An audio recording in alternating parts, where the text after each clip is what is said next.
Speaking of drunk asshole fathers who try to live vicariously through their kids, do you want to talk about Guardians of the Galaxy? How does that relate? There's no drunk asshole father in Guardians of the Galaxy. Oh, sir, I disagree with you. We'll talk about that when we get into the movie. Someone hit the intro. Hey, everybody, this is Fernando from the Rollback Podcast. And today, we are reviewing the latest and greatest from the MCU, Guardians of the Galaxy 3. Volume 3. All right, let's not be technical. It's the same shit. Bullshit. Volume 3 matters. Hey, you shut up over there, DC fanboy. You don't even have a universe. Yeah, hey, look, man, this film fills me with butterflies in my stomach. All right, but we should. Chema, what's your name? I'm Chema. Yeah, I'm Eddie. This is the fucking rollback, you piece of shit.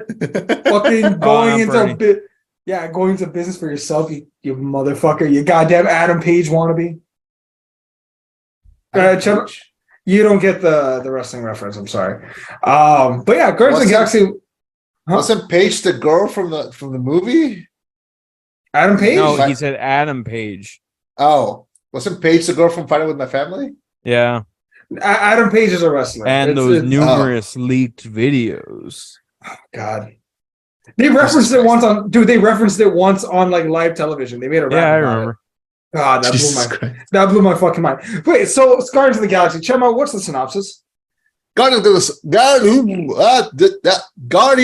Galaxy Volume 3, directed by James Gunn, once more with feeling Peter Quill still reeling from the loss of Gamora must rally his team around him to defend the universe, along with protecting one of their own. A mission that, if not completed successfully, could quite possibly lead to the end of the Guardians as we know them. So yes, this is the second MCU movie of the year.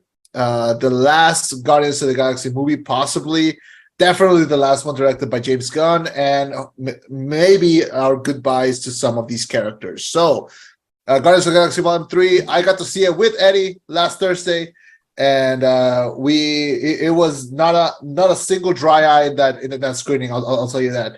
And now here we are. We're talking about Guardians of the Galaxy Volume 3.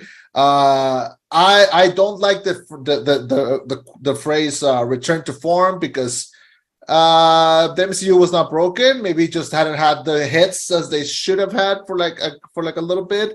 Ant-Man was not the movie that we all wanted it to be. This was the movie that I wanted Guardians 3 to be. I don't think how it could have been done better. I really enjoyed it. I had a great time. I want to mention specifics, but I want to get into like main opinions. So I loved it. What do y'all think? I loved it. I thought this movie definitely it was all heart. Like, it was very personal, very emotional. Like, it was just really all heart. Like, there was so much fucking heart in this movie. Agree? I'm inclined to agree.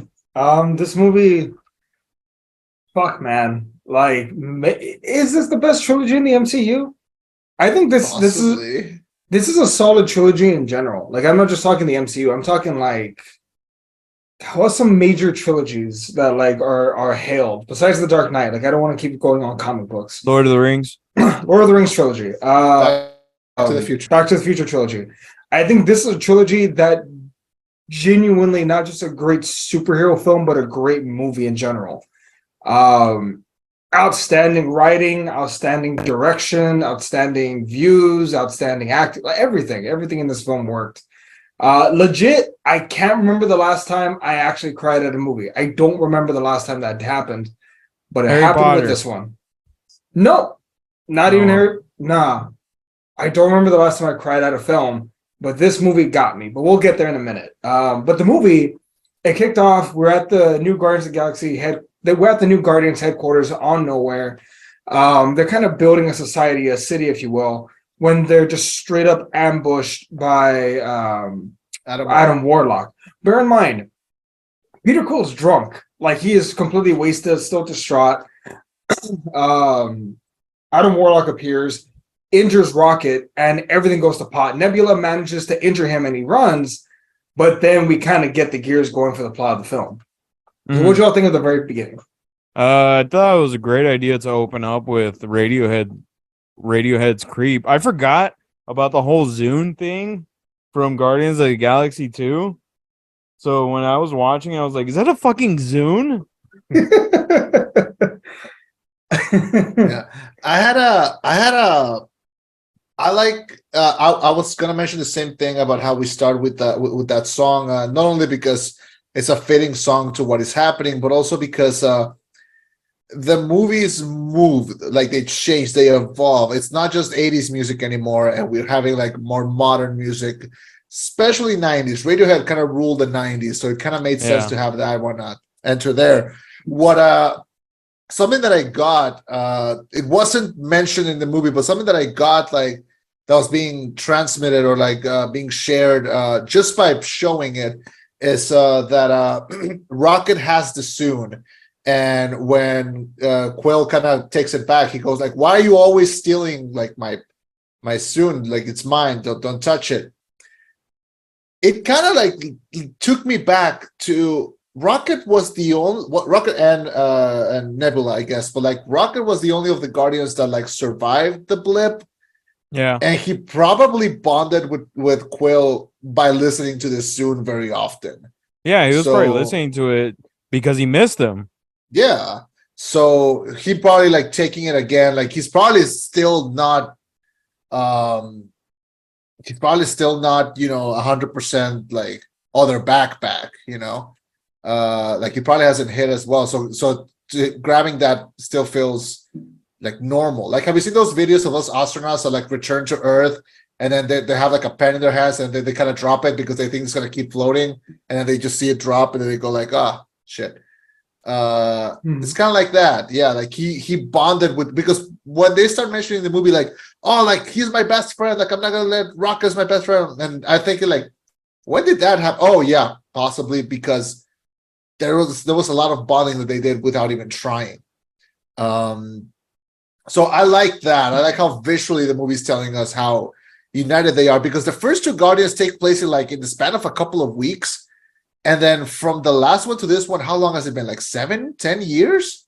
Yeah. Like they've When, been in business for a while. Yeah.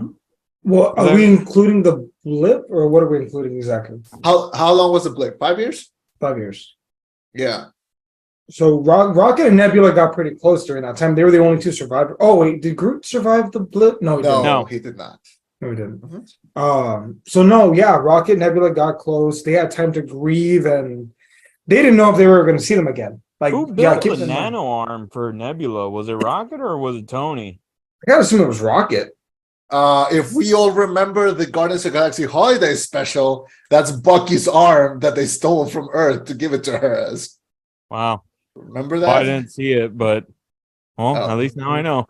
Wait, what? I remember that she stole Bucky's arm to give to Rocket. Yeah, but I'm assuming that's how they like installed it in her arm or something. Either what way, was- man, it fucking worked. Which, by the way, also something else. You know, I don't want to jump too ahead, but since we saw like Rocket's flashback and we saw like his friends that they were all kind of like part animal, part like robotic arms or legs, I think that kind of explains his obsession with like robotic arms. Oh man, y'all want to just talk about the whole thing right now? The hard part of the movie? Well, Might as well. we're almost there because we've talked about the beginning of them being in nowhere, and then he gets attacked by Adam Warlock, who, in their own words, is an infant. So he's kind of retarded. I like how I like how they got Will Poulter, who's like we know him as the kid from We're the Millers, where he played such like the perfect dumbass, like perfect like dumbass little kid. They bulked him up to no heavens, and then they were like, "Okay, just act the same as you did in We're the Millers." But don't like, change your accent. Like there was no reason to bulk him up if they were just gonna make him act like that. It was that's so funny. Like it's so like without trying, that was so funny. Comic Book Eddie's gonna chime in here real quick. I think it's also funny that in the comics, Adam Warlock played a big part in the Infinity Gauntlet saga and all that shit. But in the comics, Adam Warlock is akin to like Doctor Strange, like levels of intelligence and like we need to do this, we can do that. Like he's genuinely someone that you go, what's the call? And he gives you direction. So for him, like it's a fun juxtaposition for him to be like essentially Doctor Strange in the comics to being this dipshit with all the powers of a god. Like it was also funny to me for that. Like, man, like he's so opposite of what he's supposed to be, but it still worked. And I think that goes great acting and great writing. James Gunn, congratulations, sir. You managed to completely change a comic book character and no one bitched. Good job. Good job. Because like he did the same thing to Mantis. Like Mantis was very dignified and calm and almost ethereal, and they made her such a dumbass in these movies in like the best way. Like she's one of my favorite characters in these movies, and the fact that he just kept doing that to like every character that he touched, it was great. So Rocket is hurt. He could be like on the verge of dying. And we start to have this parallel storyline, almost like Godfather Part 2, where they just kept going back and forth to the flashbacks. Yeah. And we keep seeing like his when he was experimenting and how he grew up, when he started talking and everything.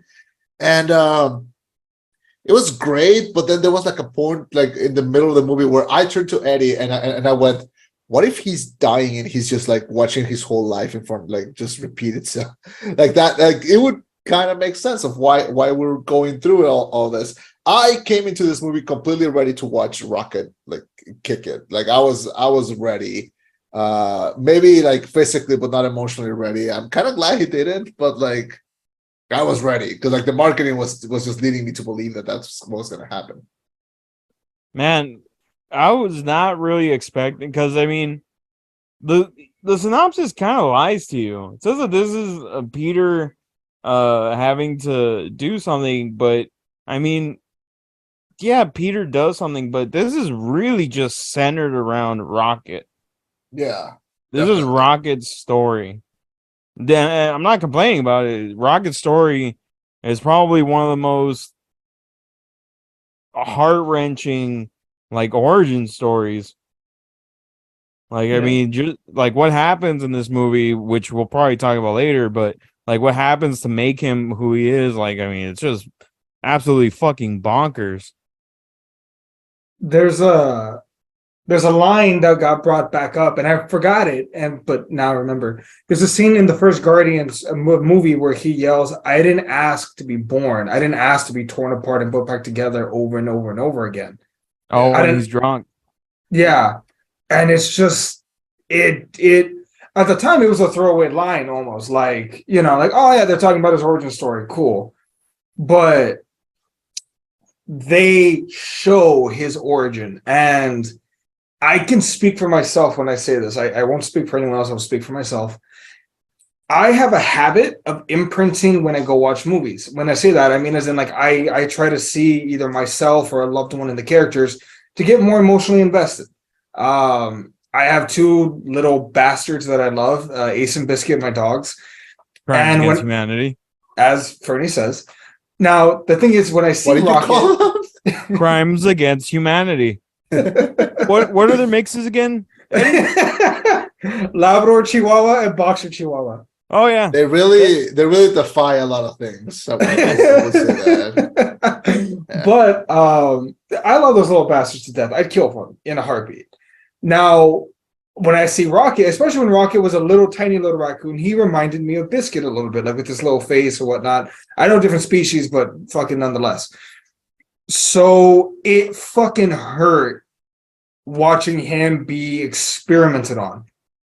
And I got no fucking problem saying it. I did cry in the theater. Like, I got tears. I was angry. I was pissed off. It wrenches at you. If there's a single negative I'll say about this film, if it's even technically a negative, it's that those scenes with Rocket and his origin are so like gut-wrenching, and they make you feel. Not just that, though. I think there's a lot of people that can't handle that. Like, genuinely, I'm not surprised that there are people that are complaining that the movie's hard to watch for that reason. Movie still did over almost $320 million in the opening weekend. Still did fantastic. But if there is one negative, it's that, man, this movie goes really raw, like emotionally fucking raw. Mm-hmm. I agree. Yeah, it wasn't. It's like when I recommend the movie, like when I tell people, when someone asks me, like, and it happened. It happened this weekend, right? When I mentioned that I would see it, and I got asked, like, "Oh, is it good?" I would be like, "Yeah, it's amazing. It's awesome." Do tread lightly, like do be aware of that this is you might need to like look away in a couple of scenes. And it's a weird thing to say in a Marvel movie, because like what's the most like racy or like offensive that these movies have gotten? Like what, the sex scene in Eternals? Like If that. Well, if like, that Oh man, those fucking mutant creatures were goddamn terrifying. what's called those are going to cause some kids nightmares. But I remember during the film, I said out loud, the animal torture scenes bothered me, especially when Rocket was like, hurts. oh Like, yeah, his first word was hurts. Like, yeah. oh Oh, yeah. hit But you right in the fucking feels. man, but he, fuck, I just realized that was his first word was hurts. My God. Okay, I'm sorry, I'm getting off track. At one point, they blow up a planet, right? Like in the film. Fucking, if you're this far in, fuck you, and you're non-spoiler, spoiler alert. They blow up a planet, and I even said out loud, like, it bothered me more what he did to Rocket than like 8 billion animal humans dying. Like, this bothers me more for some reason. I think that's a thing in general, right? Like, the Of dog's course, death yeah. bothers people more than the human death. Of course, yeah. It's like when you mentioned the other day when we were reviewing. I don't remember what we were reviewing, but said that it hurts more to see a character like hurting him themselves than seeing them hurt someone else. Like it's like a primal thing. And I think this villain thing only works because the actor Chukwudi Iwiji, who was in Peacemaker, he was in John Wick, I think the second one, Yeah, who plays Mr. he Rincon. plays the High Evolutionary. Uh, Look, we've talked a lot about how the MCU has had some very forgettable villains, and then we had like the more complex villains like Thanos and Killmonger and everything. I was ready for us to get a straight up 100% asshole villain, like no redeeming qualities. Yes, good job, good villain. Not even I don't want to even argue. I don't care. Like, I'm okay with this kind of like completely deranged evil ass villain. Like, I like that even his first like scene is him coming up to the to Aisha, the high priestess, and like he has to have like a little box to like stand up to like be on her, to just like be like taller than her. This man thinks of everything. I like villains like this. They're just completely irredeemable, so that when they're killed, it feels better. Straight up, man, I want to take a baseball bat to this guy's kneecaps and then go to work on him. Like, the most despicable villain I can think of in a very long time. And I said, and I also mentioned this, or at least with like Thanos and like Killmonger, they were bad guys, but you could understand. One wanted to free his people across the planet, the other one wanted to save the universe by killing half. Still bastards, but there was some fucked up logic in what they were saying, like what they should do or what they wanted to do.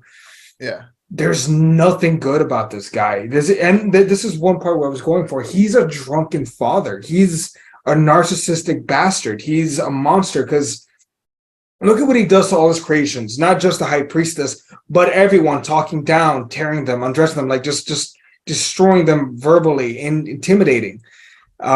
Even to Rocket, at one point, I think he hasn't had all of his medicine or something, so he's like drunk and drags Rocket out and like says like, that thing, how did you know? How did you know? I don't know. And just yelling at this little kid who doesn't know. He just knew. And then he yells at him some more because it worked. And they're going to construct this new world. But you're not going there. You're going to get disintegrated. You lab experiment. Oh, but save his brain. I want to study it. Yeah. Well, you can't skip all over, dude. I'm sorry. Well, I thought we were just talking about all about. Rocket's story. But yeah, like this fucking guy. You can't just fucking skip past Teefs, Lila, and fucking Floor But dude, those were such good.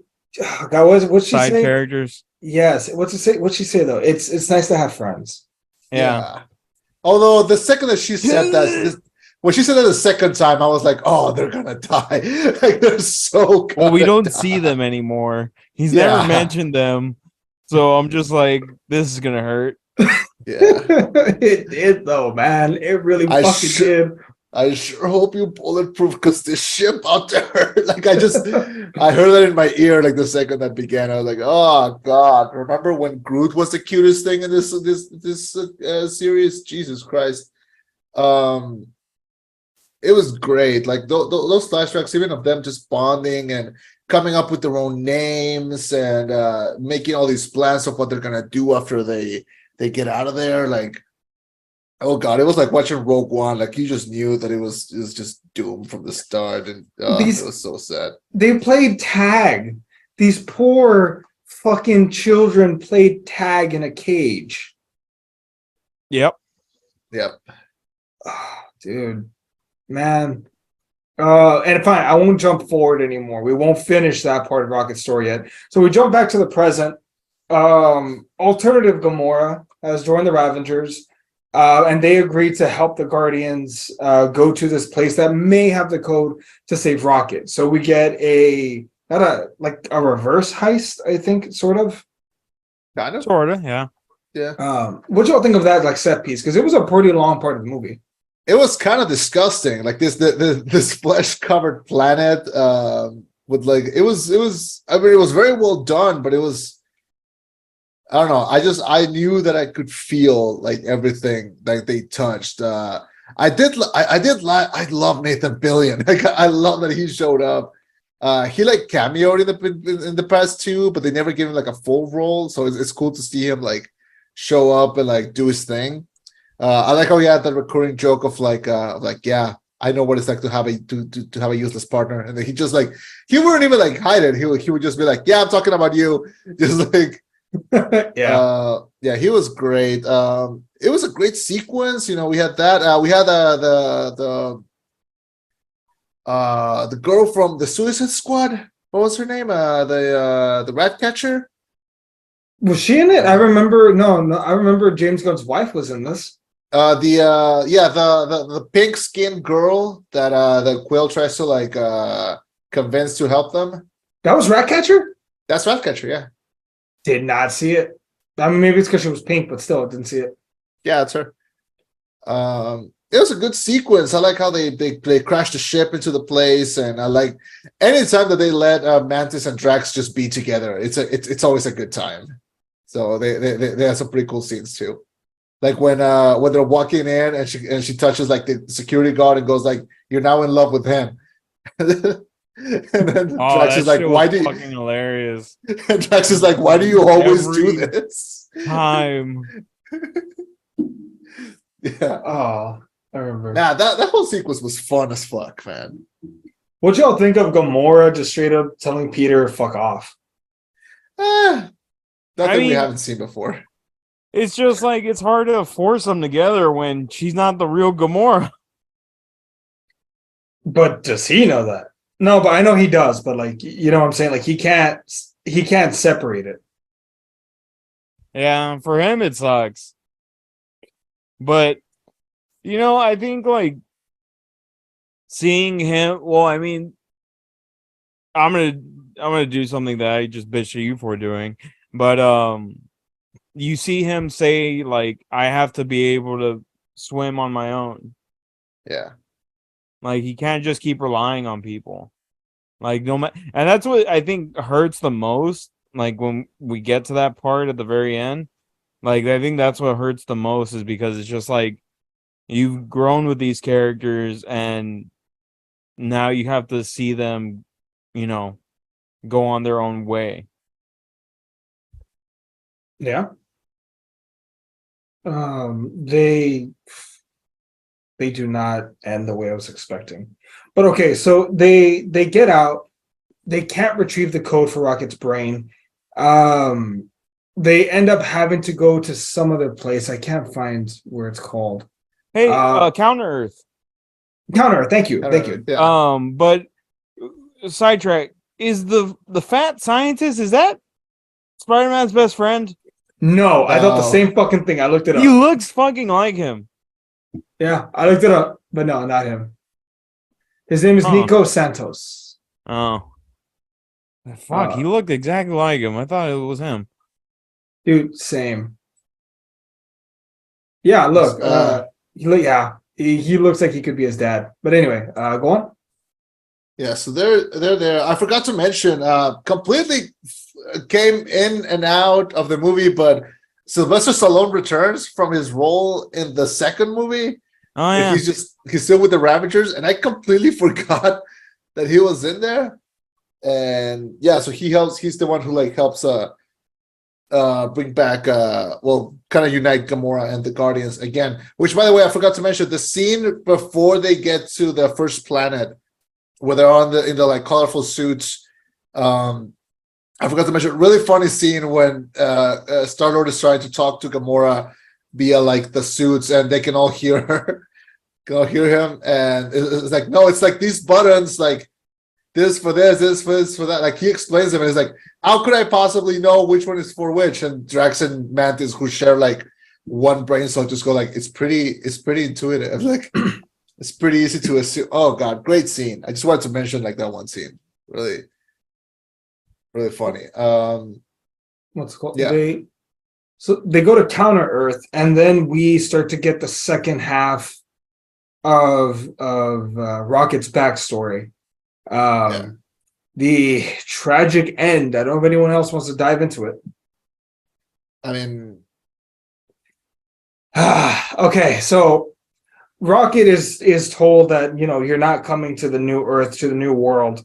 He gets back to his cage, and then we see he has all these little parts, all these little things that he's been slowly sneaking in to create a passkey so they can escape. And you really begin to see Rocket's genius there, and his voice is a little not deep, not exactly deeper, but you can tell he's kind of growing up mentally at the very least. Yeah. And he's saying, like, we need to escape. If we get to a ship, I can pilot it and we can get out of here and we can fly into the forever sky together. And you have hope. It's like you want, and you know, every part of you knows that they're not going to make it. Like Ferny, it's like a good kick out. You know the end result. You know who's going to win.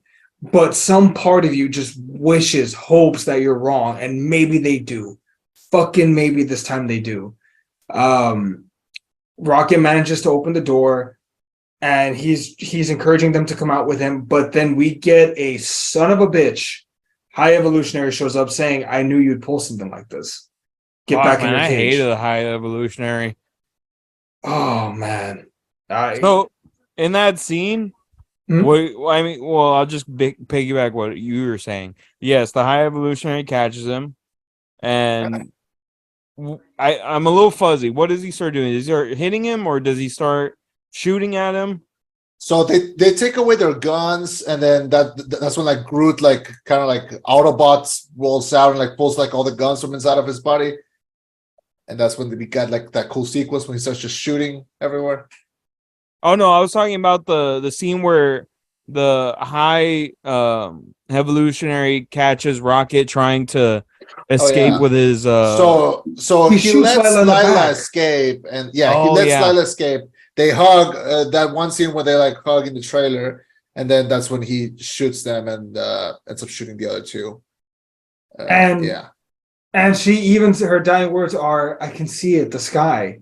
And fuck, man. And then the High Evolutionary talks down to Rocket. He starts screaming. And then I don't remember if Teefs and Floor are shot before or after.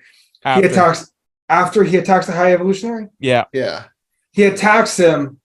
They get shot. He slashed the shit out of his face. I was like, fucking get his ass. Oh, well fucking deserved, man. Scenes that felt good just watching. Cut his ass up. Now get some salt. I'm sorry. I'm not sorry. Fuck him. Man, that was... And then like they start shooting, and he gets the pistol, and that's like where he gets like, I guess he realizes he's good with a pistol, and he kills the guards. But in the fray behind him, Teefs and Floor were shot. Yeah. And he makes his getaway to a plane, and we see him pilot a ship for the first time. Is that the same ship from the first Guardians? No, No, it's a new ship. The previous ship was called the Milano. This is called the Bowie. No, but the I very think this was just like some cargo random. ship that he stole. Oh, fair. But yeah, Rocket escapes from there, and it just so happens to coincide with Peter and Groot sneaking into the. Oh wait, do you want to talk about the F-bomb? Oh God, what a great fucking F-bomb. The first F-bomb in the MCU, we were told beforehand. I'm surprised they haven't done it because all PG-13 movies are Allowed one one. F-bomb. And the Fox X-Men movies tried to do them, and either it was awesome or it sucked. Like the F-bomb in what's the first one? The X-Men First Class. yeah, in First Class is awesome. Like when they go to He's fight like, go Wolverine. fuck yourself. Yeah. And then the one in Dark Phoenix is like the worst F-bomb in the history of F-bombs. Which one's Like the one in it's- Dark Phoenix? That's how forgettable it is. Cyclops says it. And it's like something like you won't fucking get away with this or something. It's really bad. That movie was just bad in general. Yeah. But yeah, so we have this, and coming from Star-Lord of all people, which honestly I feel like he's had moments to lose his cool before. It's amazing how the thing that really made him lose it and finally drop the F-bomb is like just Nebula not being able to open the fucking door. open the fucking door. And he came out so natural. And here's the funniest part. Behind us at the movie, there was this kid that just talked the entire movie.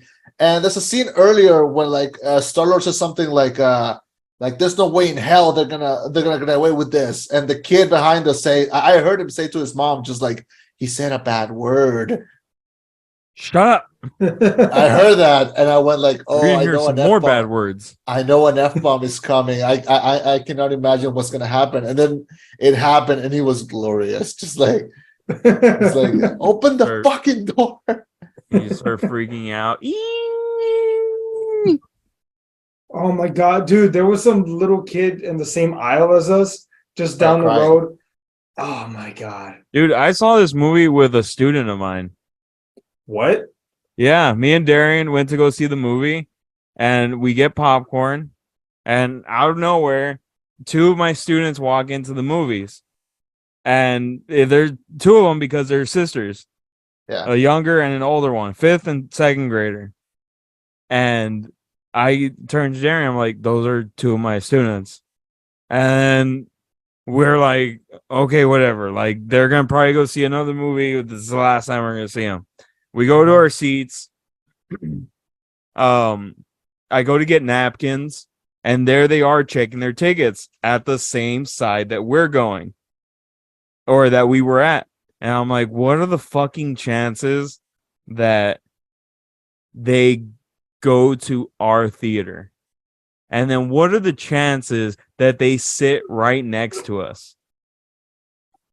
Apparently, they were the greatest fucking chances of all time. Oh man, what did they say when you showed back up with the napkins? Well, these students I actually like. They're good kids. okay. Like, I had one of them on Monday, and I was messing with her. I was like, "Why'd you go to the same movie as me?" And she's like, "That was you. My little sister saw you." But I was like, "No, that can't be them." But then I looked over and I was like, "Oh, that's them." But yeah, I saw it with a fucking student. They sat right next to us. Out of pure luck. Or pure bad luck, whatever you want to call it. I was just like, whatever. But yeah, that's my fun little story about watching this movie. Yeah. Jesus. Okay, so we had that. We had also something else that really worked, I think, about the counter Earth scene is that they didn't even speak the same language, but they found a way to communicate. I love that it was set in the 80s. Also, yeah, like it feels like they just never aged, but like after that specific time, and it was weird, but in a fun way. Like they walk into this couple's house and they're playing Hatsune Miku in the background, which The bats. random, but it was pretty funny. I like the whole sequence of Drax trying to sit on the couch, and he starts like What leaning else in is it here for? Just a character that did not need to evolve at all. Just it was funny to just watch him make those jokes. That's something that fucking Shu would do. That is. Oh my god, he would. What else is it here for? Why is it oblong? Well, what else? What else? We have. Fuck. Okay, they get to Counter Earth. They find out where to go. They jack the car. They get there. Nebula's not allowed in, but Peter goes in with Groot. Yeah. Which I'm surprised they didn't search him for weapons. I wouldn't have thought of searching for weapons. It's a fucking plant. And I mean, I don't know if this Groot was just like the early 20s Groot, but this Groot was like fucking jacked. This Groot definitely like has seen some shit, but he's not battle hardened like the other Groot, like the first Groot. Like this Groot was jacked as shit. From what I understand, this Groot is supposed to look very different from like the one in the first movie, because unlike that one, this one actually grew with like people and love and probably ate right. So he grew up healthy. Yeah. And also because apparently the Groot in the first one is like way older. Oh, like, yeah. Probably like the equivalent of like being in like the 60s or something around that time. That's weird because I'm looking at pictures of Groot right now and I'm like, oh my god, you're right. He looks completely different. He looks like he has wrinkles in the first one. Yeah. He looks completely different. That's insane. I want to see it when he goes like nuclear with the Venom symbiote. That'd be awesome. Oh Jesus. No, it actually looks pretty cool. But okay, so they managed to get in. They managed to get a hold of the high evolutionary. They find the guy that they've been looking for the information. And they have a really cool action sequence of them just like, Ferny, what's the line? It was a firefight. Oh, yeah. From fucking Boondock Saints. And it was a firefight. And then you just see them bust out all the fucking weapons. Oh, man. It was nice to see all that. And they fuck everyone up. They killed everyone except for the one dude. And Peter pulls probably the most gangster, maybe the second most gangster move of the whole movie. Yeah, he's just like, I don't give a fuck at this point. He tackles the guy. We'll die together. But no, Groot saves him, and it's like, we're not flying, we're falling with style. Oh, we're both gonna die. Wings. Not the both of us. That was just a fucking insane like. Yeah, like Quill did not need it to do all that. He just felt like that day. Oh, that was the most like Jack Sparrow gangster thing I think Peter Quill has ever fucking done. Oh, I agree. Real quick, I'm gonna jump back for a second. I love how Peter acknowledges that he fucked up in Infinity War. Yeah, kind of lost my cool, killed half the universe, brought him back. I helped bring him back though. Like, yeah. Oh, that was funny. But okay. Yeah.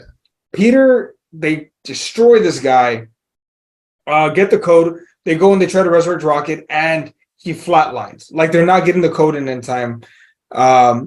Rocket dies, and then we get a super heart-wrenching scene where you think Rocket's gone. Like, dude, in most Marvel movies, you can be like, they're not gonna fucking kill him. But this one, I was like, well, I think they might fucking kill him. Well, because there's this is gonna sound fucked up. I'm not gonna. There's replacements. Like, you have other Guardians to take a spot. Like, fuck, man! Like, they might kill Rocket right here. This might be the last time we see him. Oh man! And then he's in the afterlife. He goes to where Harry did. He goes to platform 9 3/4. he catches up with Lila, I think, and they hug, and he's just apologizing. He's crying. I'm so sorry for everything I did. And you see his facial expressions. They emoted a fucking raccoon to be able to see his emotion. And he says, I'm sorry. And you even see Teefs and Floor in the distance. And she's like, we fly here. Like, it's beautiful. And he's like, can I come? And she's like, of course. And I'm like, oh, he's dead. And then she stops him and she says, but not yet. I'm just like, yes, he lives. He lived. That fucking James Gunn is an amazing director. Like, incredible storyteller.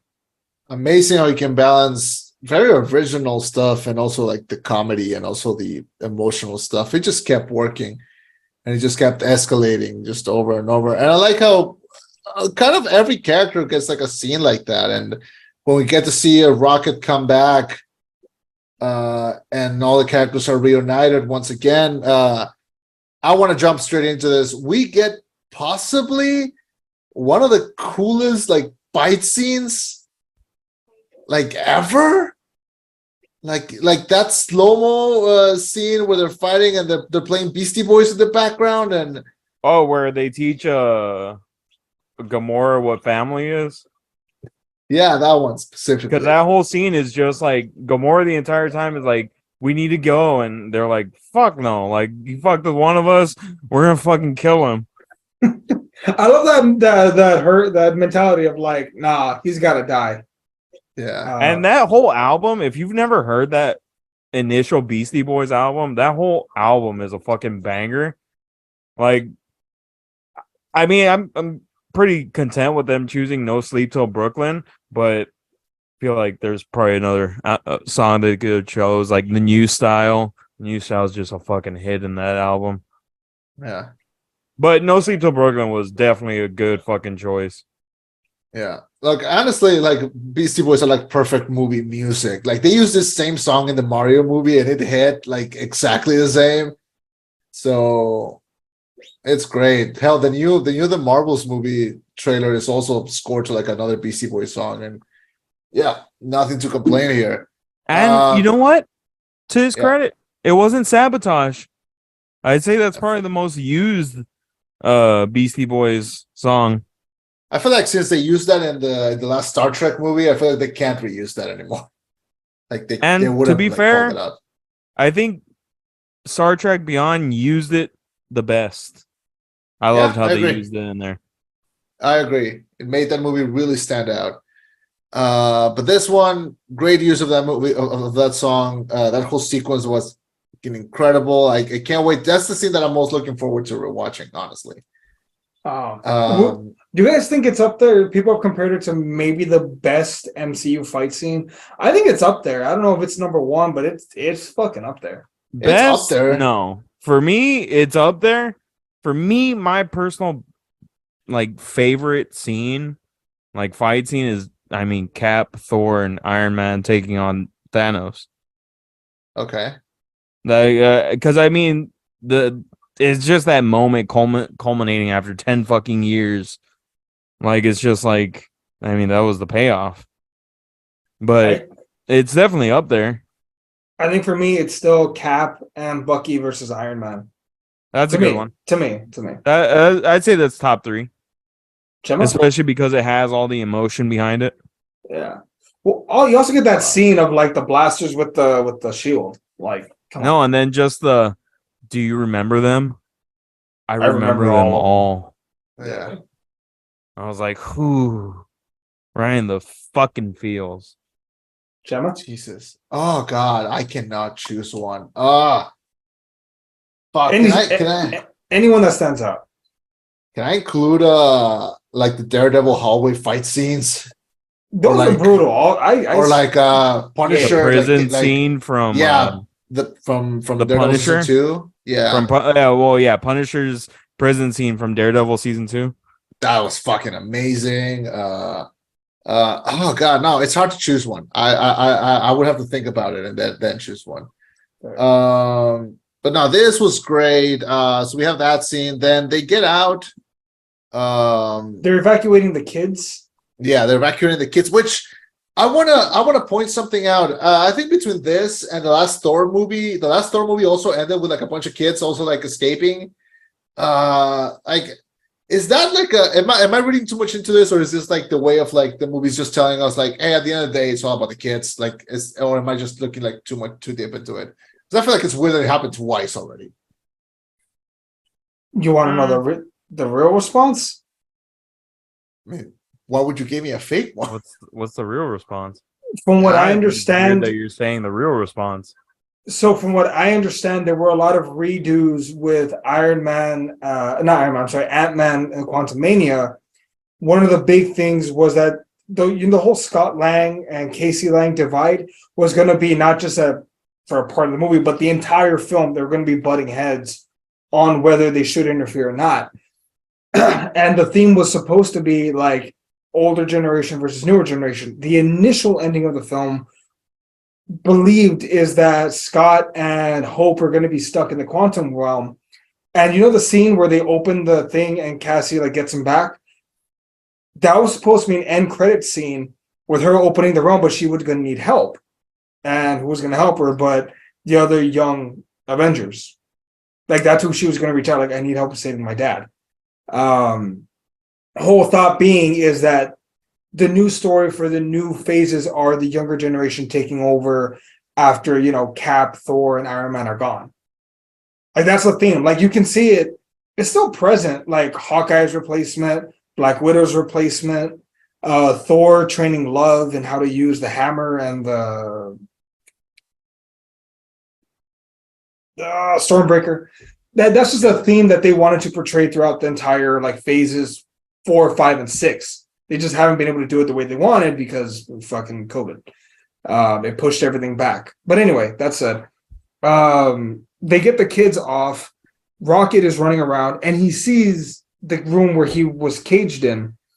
And he opens it and he sees all these little raccoons and they all kind of climb over him. And he's going to run out with them. But then he sees all these other animals looking at him for help, for safety. Like, hey, save me too. And then that's just another, like, even though he ran away, the experiments continued. And then, we get one of the most satisfying beatdowns I think I've ever seen. Oh yeah, they all jump to the evolutionary in order to free the captured children. And we have a moment where like Rocket's a better man than I will ever be because I would have gone insane on this dude. I would shot him in the dick. You could have just let him live, but shot him in the dick. Like you could have shot him in the dick and let him live if you wanted to let him live. I mean, might as well. True. Just like we don't need another one of these fuckers. It's just like, man. I will say I give the props department a lot of credit because that fucking RoboCop face thing they did, it's real. Was pretty fucking great. Yeah, one thing I was not expecting was them to peel the fucking face off of his goddamn robotic skeleton. Oh God, it's disgusting. This is a Marvel movie, for the love of God. What, yes, Ferny, but it's a Marvel movie where they say fuck, so they could get away with that shit. And they didn't show it, so what's the point? Hey man, this whole new phase is a lot of firsts for Marvel. First sex scene, first F-bomb, first skeleton-looking thing being shown on camera. Man, I just wish they would have beat on it more. And I understand why, like they had to go to the movie, but fuck, I wish.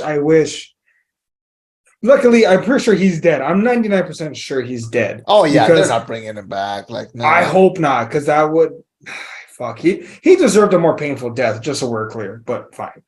He was on a ship that exploded. I think he had a pretty. He deserved a slow, painful death. Here's what you do: you start with the fingernails, rip them off, salt in the wounds, or electrocution. Then you work your way down to the nub. You continue to fuck with the nerves with the electricity. Then you go from there. You ground the bone. You don't let him bleed out. You have his blood type nearby. You can also use putty to seal the wounds. You wring it out as long as you fucking can because this asshole deserved it. You watched the Zodiac movie way too early in your life. And yeah, probably. And it shows. Yeah. And and it shows. So we have a scene that kind of comes out of fucking nowhere. Like we get everyone out, the kids, the animals, all the kind of they kind of Noah's Ark this shit. And then we have like a tease that they might just kill off Quill. It's very random. Like because they did establish that since Ego died, he kind of doesn't have like his powers anymore. But yeah, they almost kill him, and then they just have like Adam Warlock kind of like saves him near the end. I didn't feel the stakes were not there for that scene. Agreed. If I'm honest. I agree. Like I knew that we're not gonna kill him off like that, you know. So yeah, to me that's. I mean, I thought it was pretty goddamn close with like his face fucking imploding. That was pretty funny though. I was like, oh, are they killing him off? Is this the fucking like big twist where they're like, nah, you thought Rocket was gonna die. Guess who really dies? BRB, y'all can keep talking. BRB. It's like it's like that scene in The Walking Dead where they're like, who are we gonna kill? And it's like, oh, we're gonna kill like 4 of them. Oh, the Negan scene? Yeah. The scene that could probably be labeled as the scene that killed The Walking Dead. Definitely. I didn't even watch it and I heard about it.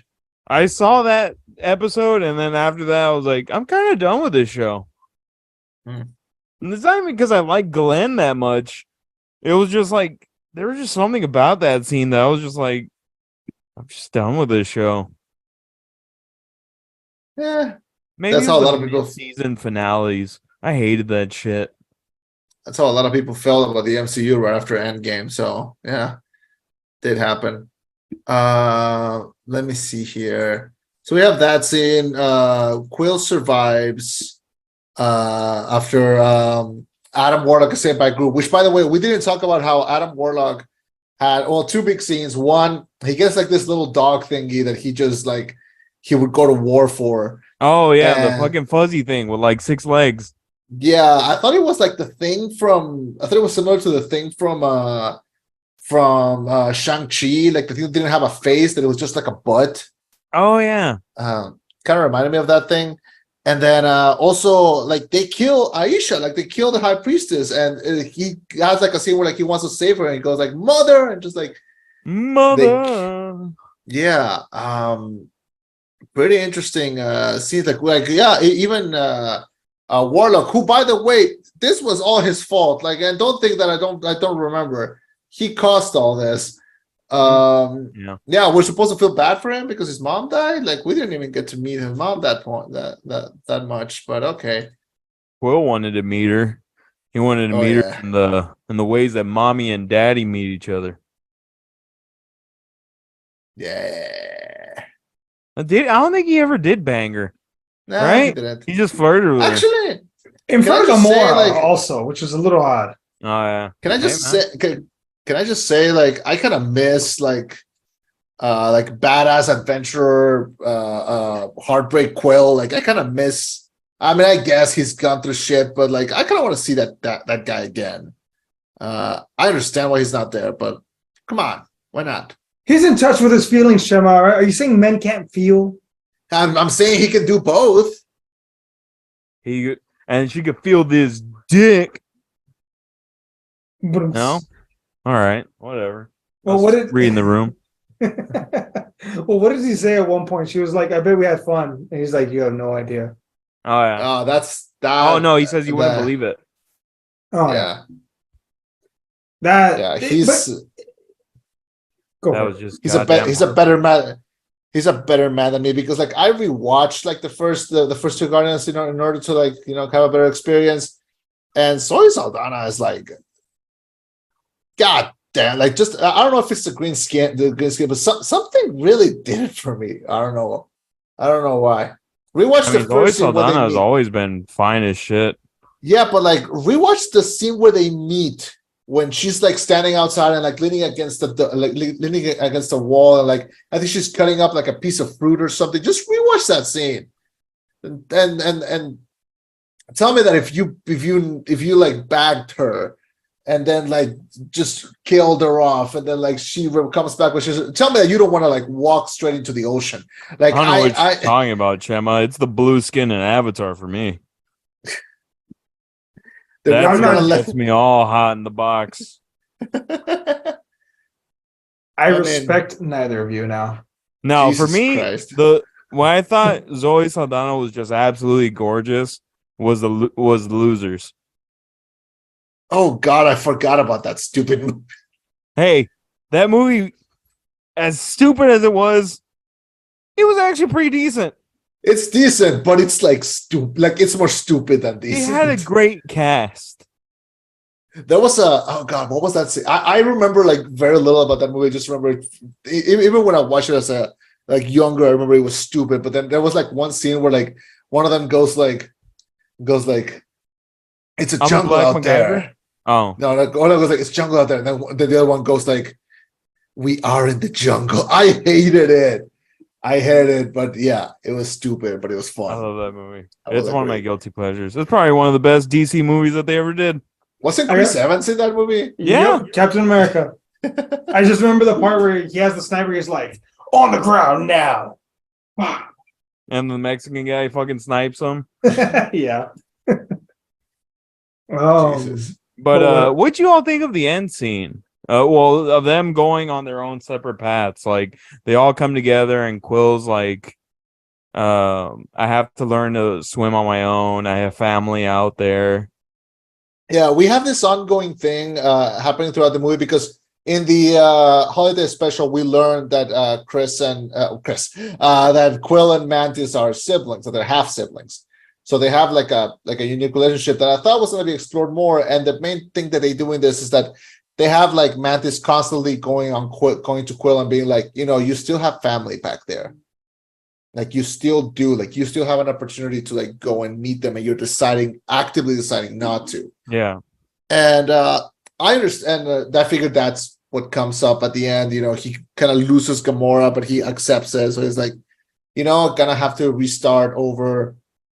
Mantis does the same thing. She goes like, I have to do this like I don't know, self-discovery trip. I like where they ended up. I think my favorite one was Drax. Like I like how it ended up with like him with all these children and being like, you were never supposed to be a destroyer. You were always supposed to be a father. And like that kind of caps in. Yeah. Right in the heart. Yeah, it kind of caps in perfectly because they kind of let off that story of like they killed his wife and daughter and they just never like brought it back again. I like that now he's gonna have that opportunity to like bring that again to the people of nowhere. And Kraglin was in the poster, but very little in the movie. Okay, he was more in it than the last one, I think. What'd you think of the song choice for their last dance scene? I have a story specifically about that. I told Eddie when we were watching the movie, like it was specifically. So that song, that's Florence plus the Machine. Is That was like on every commercial for a while. Dark Days Are Over. Yeah. My thing with that song, I've always liked that song. I remember hearing it. Florence and the Machine debuted in like an MTV award show, and they performed that song for the first time, and that was like their big like first moment in like TV and stuff. And I remember watching it live, and I had that song saved since then. It's in like most of my playlists. I love that song, but I had a moment where like we were like deep in the pandemic, like maybe like 6 months into the pandemic, where it really felt like when we started and we thought it was gonna last like 3 months maximum, and then we were like 6-7 months in, and we're like, oh, we're in for the long haul. Like I remember, like I was working from home, and I would like get out pretty late, but I would still be at home, and it would just suck. And I remember just one day, I went out like not out, but like on like I got to like I went to the roof of my house, and I just like sat there, and I let like the summer like breeze hit me, and I was listening to that song, and I kind of started to like jump and like scream the lyrics, and it was like a cathartic moment where I was like, I want to feel this so bad. Like I want to like be at a concert or be outside or be somewhere else besides here. And that song just perfectly captures that. That and At Times Like These by Foo Fighters were like the two songs that got me through the pandemic. So the fact that it was used to close out this chapter, beautiful. Like really, it was the perfect song to do this with. And even if it's not like an 80s song, great way to do it. When that like final before the last chorus starts, and like Drax is not gonna dance, and then he like lifts his arms, and the last chorus hits, and it's like double the speed. Magic, man. Great way to end the series. What's called? I love when they're all going their separate ways, and Peter says, I'm not gonna, I'm not gonna be the captain anymore. And Rocket says, so who's gonna lead us? Nebula? No, Yeah. I'm gonna be here to help build. And so he's like, so we're just gone? No, you're the captain now. Yeah. Rocket's the leader. And I think they might actually make a Guardians 4. I wouldn't be surprised, but they have a new lineup. And Rocket, I mean, I'm not against watching a movie where he leads them. I'm not against watching Rocket become the captain was like watching Dwight become general manager. Like it was just beautiful. Like you know how much he wanted that, and he totally earned it. Yeah. Also, I wanted to mention one moment because I saw so James Gunn did like a little Q&A on Twitter, but he said that he would only answer like yes or no questions. And so the movie ends with Groot, when everyone's saying goodbye, Groot speaks English. Like he goes, I love you guys. And so James Gunn said that the reason why it's not that he knows English now. It's just that we as an audience have spent enough time with Groot that we finally understand him. And that broke me. Like he's actually saying, I am Groot, but we understand him. So he's saying, I love you guys. Yeah. That's actually really nice. That's super nice. I love it and I hate it and I want to cry. No, man, this was a great ending. We get to see Star-Lord return to Earth and meet up with his grandpa, which probably was just there sitting there waiting. That was one of the tearjerker moments. Definitely. I want to talk a little bit about the post-credit scene, but we'll get to that after talking about the ending, because I saw him having breakfast with his grandpa, but I could not understand a single word they said because people were talking in the theater. Oh, he was saying, I mean, I'll cut her grass. It's just a little weird that her 40-year-old son is just going to be watching me. He's able to cut it himself. Yeah. That's pretty much what he was saying. Like, he's just like, yeah, I'll cut her grass. I mean, but it's just weird that her fucking son isn't going to be cutting it, and he's just going to be watching me cut it.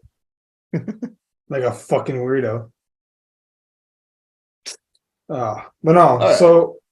So what do y'all think, man? Final thoughts. What's y'all's thoughts on the movie, the franchise as a whole? We didn't even discuss the last end credit scene. What was the last end credit scene? That was the last. Oh, yeah. No, yeah. The other lineup of the Guardians. Okay. We have Adam Warlock, Rocket, Groot. Who else? One of the kids. Kraglin, Cosmo the space dog. Cosmo the space dog. Bad dog. I'm surprised we never even discussed that. That's a great through joke, though. It was not bad, but I don't like that was all Kraglin and Cosmo did in the movie. Like that was their whole thing. They just did that, and then they came in to rescue them at the end. Did anyone find out who the girl was, the one with the eye? She was one of the girls that they rescued from. No, I know that, but her comic book name. Oh, no idea. I think she's original. Her name's Layla. She's a comic book character. I saw it somewhere on an article, but I just didn't fucking pay attention to the name. Nebula, Rocket, Adam, Kragan. No, I can't find it. But I mean, I'm curious to see what this new Guardians crew looks like how they do it. But yeah, I guess it's a good little sneak peek of what's to come. Yeah. I saw some comments being like, well, this doesn't feel like Star-Lord, his story is over. And first of all, it's not over. We're explicitly told he will come back. Yeah. But also I like that we are told I think his story kind of ended in part 2. We just kind of have the Gamora thing kind of like as a leftover. So when that is solved, I think it's pretty much good to go. He's gonna be on Earth now, so maybe he'll have contact with like the other Marvel characters on Earth. Yeah. But everyone else, I'm happy with how everything ended. Yeah. I would like to see some of the characters return, maybe make a couple of cameos. I don't see another Guardians in the horizon. Another movie, I don't see it happening in the horizon. But if they want to make like the Guardians appear in like maybe in Avengers Kang Dynasty or something, like sure, like I'm into that. Or if it's just Star-Lord, it's fine. But yeah, whatever they decide to do, even if they don't, from what I understand, most of these actors are not coming back. If Gunn doesn't come back, and I think Gunn is gonna have his hands full. So yeah, I'm okay with this. This is a good ending. I'm okay with this. So I'm was doing some digging.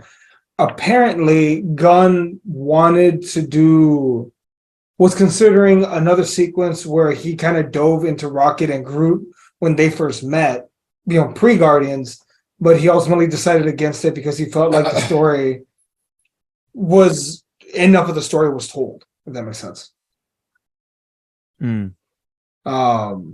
Yeah.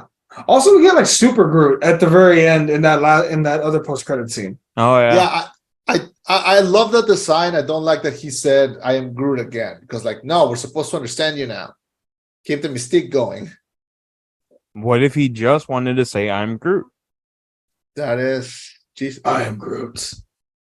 I am Steve Rogers. Before we end, what scenes made you want to cry? Jesus. Oh God. All the flashbacks really did it for me. Drax ascending really did it for me. What else? It was just the flashbacks. Like those are the only scenes that like got me emotional. Groot talking at the end. How subtle it was, but the reunion of Star-Lord with his family. Subtle, but it worked. Yeah. Oh, God, it's great. Yeah, I would say no the flashbacks did it for me.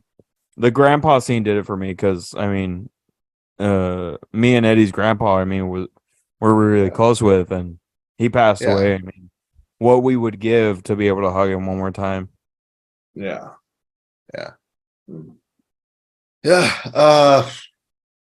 Emotional, funny. Honestly, the whole package.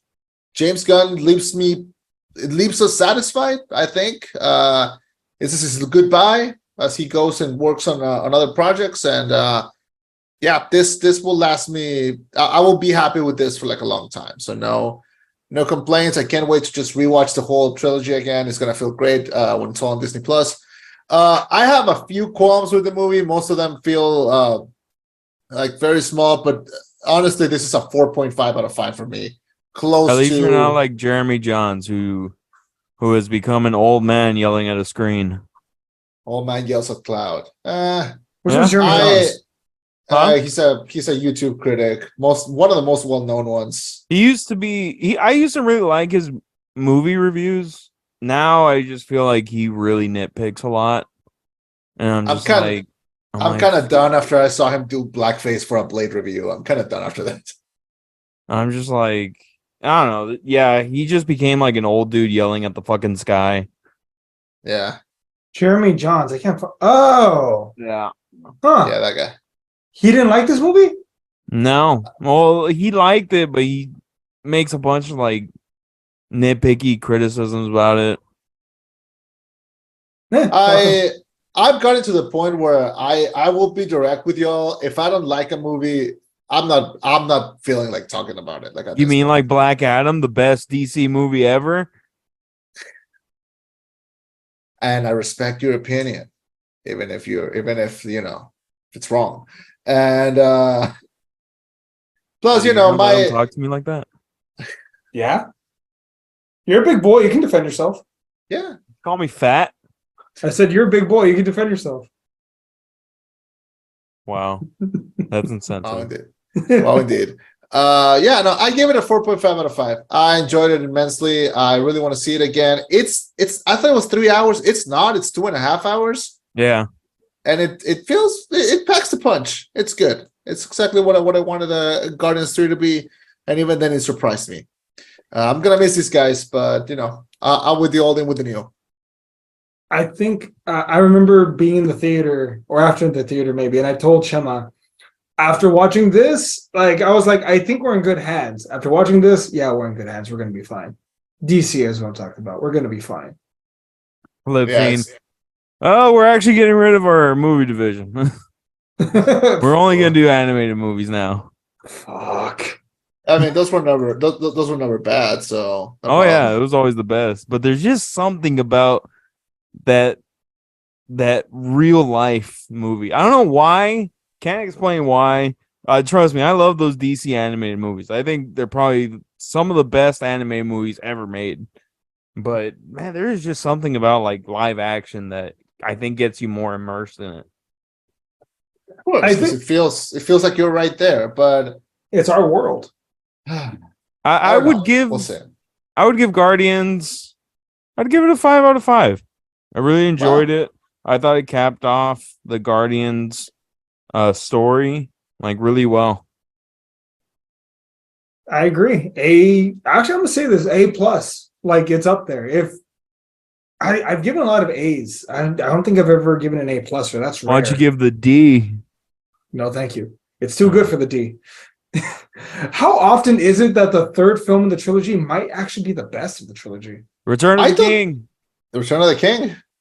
Yeah, you're right. Godfather don't- Part 3. You shut your whore mouth. You shut the fuck up, Ferny. All right. Oh, I'm sorry. You and cousin. shut up. You and all your wrong opinions. Shut the fuck up. I'm sorry, Ferny. cousin. You know what? Let's I'm shutting off your mic. smooch, cousin. Chema, take over. Ferny, shut the fuck up. Thank you so much for joining us. Our podcast is available on YouTube, iTunes, and Spotify. Please check us out, and leave any comments that you'd like to leave about the movie or about the review. Thank you so much for joining us. My name is Chema. I've been Eddie. And I'm Ferny. Let's cut it. Hey, all right. I'm gonna put All right. this. This will be out first thing tomorrow morning. So we're not Sounds gonna great. have a cousin love scene like they did in